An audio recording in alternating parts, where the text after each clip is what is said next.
Vladimir Putin is questioning whether U.S. members of Congress are normal.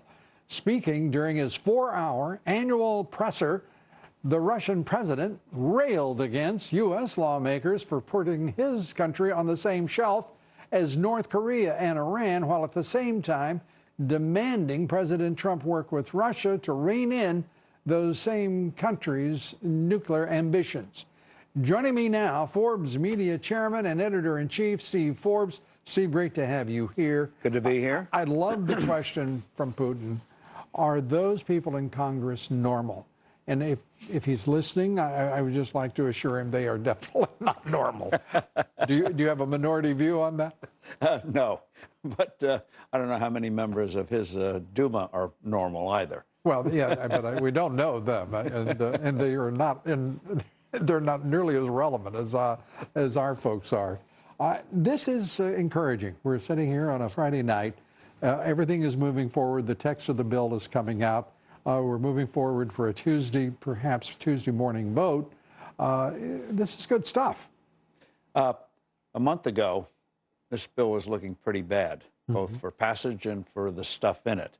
It's not perfect, but they've cleaned a lot of the stuff up on the business side. The rates they're putting in on the personal side are far better than they were 2 or 3 weeks ago. So, yeah, you can smile. And the president can smile. And I noticed, looking at some faces in the Republican Party of an establishment stripe, they're a little upset because this president appears to be about to get what he needed to produce a foundation for a strong performance through the next 3 years of his first term. Well, this tax cut hopefully will be the first of many to come, especially after next year's elections if the Republicans do well. And so in terms of the economy, if we get this up to 3.5%, 4% next year, which is a good chance we will, easily, suddenly when prosperity is there, people get less hyper. Yeah, I would like to say, Steve, I agree with you that they will, or are likely to. You would think they would. But look what's happened here. In the midst of all of this, President Trump has delivered on 3% plus economic growth, a 4% unemployment rate, the highest level of consumer confidence and investor confidence, and the all-time blockbuster first year for any president in the market. And you've still got everyone trying, and at least in the national left-wing media, to ignore prosperity at hand and improving economic circumstance for all Americans. They'll always be in denial. But for the general public, as this begins to sink in, that the economy really is at a faster pace, that's what counts. I'll tell you, I think their votes don't, they have a handful of votes, the media, but there are 150 million other voters out there. Yeah, and I think we're seeing some evidence of that vote. And I don't know what those of you at home see when you are going for a drive around your communities or your towns, your cities. But I'm seeing far more in the way of Christmas displays, Christmas lights. We've lived in our house for about 33 years. And I've never seen so many, my wife and I have never seen so many displays and so much obvious joy in the moment here as we come into Christmas. So it is, to me, that's a pretty good measure. Animal spirits are breaking out in the best of ways. Yes, they are. Even in New York this year, there seems to be more colorful displays. And certainly the sidewalks in many parts of the city, you can barely get through. Right. And so brick and mortar has a shot here. We're just saying a shot, but people are out on those sidewalks. We're also getting a shot at something else.